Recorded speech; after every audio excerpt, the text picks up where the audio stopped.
আল্লাহ গো, কেমন জাতের ডাকাইত রে। আর জীবন দেখছি ডাকাইত স্বর্ণটা অবসর বেশি দৌড়ায় দেখি মানুষের কলজা মলজা টানাটানি শুরু করে, কলজা গুড়টা ফুসফুস। হ্যাঁ আল্লাহ, বাসার সামনে চিল্লাচিল্লি করা শুরু করছে। জাত ছাগল না পাগল? আচ্ছা কোথাও একটা কথা বলো তো, আমি কি সত্যি সত্যি ওর জামাই আসিলাম কোনো কালে? না থাকলে জানাই দিও আর কি। কোথায় দৌড়াদৌড়ি করে লাভ নেই আর।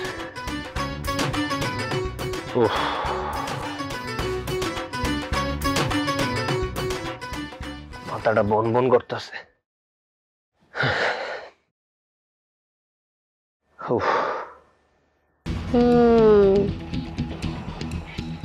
চোখ দুইটা 3 লাখ টাকা, দাঁত কোদাল দাঁত না, এটা কাজের না।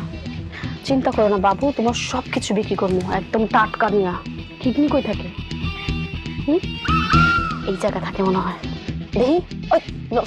বাবু কার বাবু রে? তুমি আমার বাবু। আরে বাবু মরছে রে, আমার কিডনি নিতে আইছ না? কিডনি কলজা লাগবো। বেশি না, খালি কিডনিটা নিবো 50 লাখ টাকা। আমি যে সকাল বিকাল দিন দেখ 24 ঘন্টা আমি মদ গাঞ্জা খাই, বয়া বয়া কম দামি বিড়ি খাই, বিড়ি সিগারেটও খাই না। আমার কলজা গুড়া সব পচে গেছে গা। কিসে? হ্যাঁ একটা বেশি কথা বলবি না। কি পচা গেছে? পচা গেছে আর ভালো দামে বিক্রি করবো। সকালবেলা কি করছি জানেন? বালি আছে না, বালিটা বোম্বে মরিচটা ডইলা কিছু ডাইল লইছি আর ভাত দিয়া মাইখা খাইছি। আমি পচা গেছে, নষ্ট। চুপ কর। হ্যাঁ একদম কথা কবি না। 50 লাখ টাকা ডিল করছি, তোর 5 লাখ টাকা দিয়ে দেবো। যা সেটিং সব লাগবো না। আমার কলজাটা কাইটেন না কলজাটা। আপা গো, আপা কলজাটা, আপা। হ্যাঁ কি ভয়ঙ্কর ব্যাপার। আপা আসেন কোথাও? আপু মনি স্বপ্নের ভিতর কলজা গুড়টা কাটা শুরু করছে। হ্যালো হ্যালো, ওই মামা আজিমপুর 70। ঠিক আছে সব। ভয়ঙ্কর ব্যাপার। মাগো দিন দুনিয়ায় রাস্তাঘাটে নেই মাঝে আজকে স্বপ্নে বসে আমার জীবনটা শেষ পর্যায়ে গো। আল্লাহ রে, ঘুমান যাবো না, ঘুমানোই ভালো। না ঘুমায় আগে নিজের জীবন বাঁচে। বাবা বল, তোমাদের যে 24টা ঘন্টা সময় দিলাম তার মধ্যে অলরেডি 8 ঘন্টা শেষ। কই মামা তো কিচ্ছু করতে পারলো না। গন্তব্যটা তো সারা জীবনে ফেলিয়ার। 99 ভাগ কাজ ঠিক মতো করতে পারে, কিন্তু ওই 1 ভাগ কাজের জন্য সব ফেসে যায়। আমি তো চেষ্টা করছিলাম, 99% হয়ে গেছিল, একটুখানির জন্য। এত কিছু শুনতে চাই না। 8 ঘন্টায় কিছু হয় না, এখন বাকি আছে 16 ঘন্টা। এই 16 ঘন্টার মধ্যে আমি আমার মেয়ের জামাইকে আমার চোখের সামনে চাই। দুলা ভাই, আপনি আবার বিয়ের আয়োজন করেন। হ্যাঁ আমি নিয়ে আসতেছি, তুই কোনো চিন্তা করিস না। এবার কোনো চিন্তা নেই। হ্যাঁ, তোর মামা যখন গিয়েছে না, ঠিকই জামাইকে নিয়ে আসবে। তাহলে মা, আমার অনেক কাজ আছে, আবার বিয়ের আয়োজন করতে হবে। আমি সব আয়োজন শুরু করে দিই।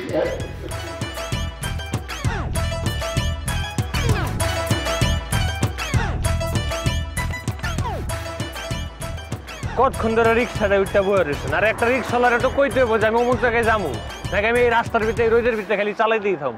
খালা কিছু কন, কই যাইবেন? একটু গাড়ির সামনে যাব। আরে কি কন?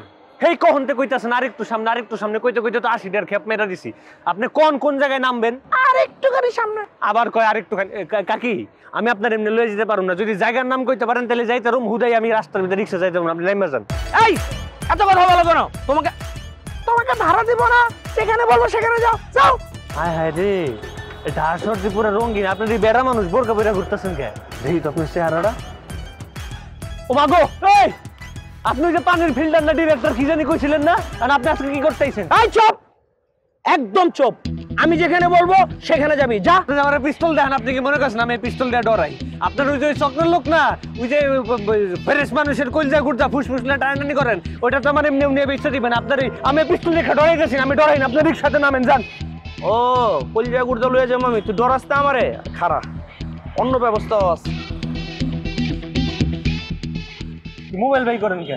মোবাইল না, এই দেখছো সেটা কি? এটা কি?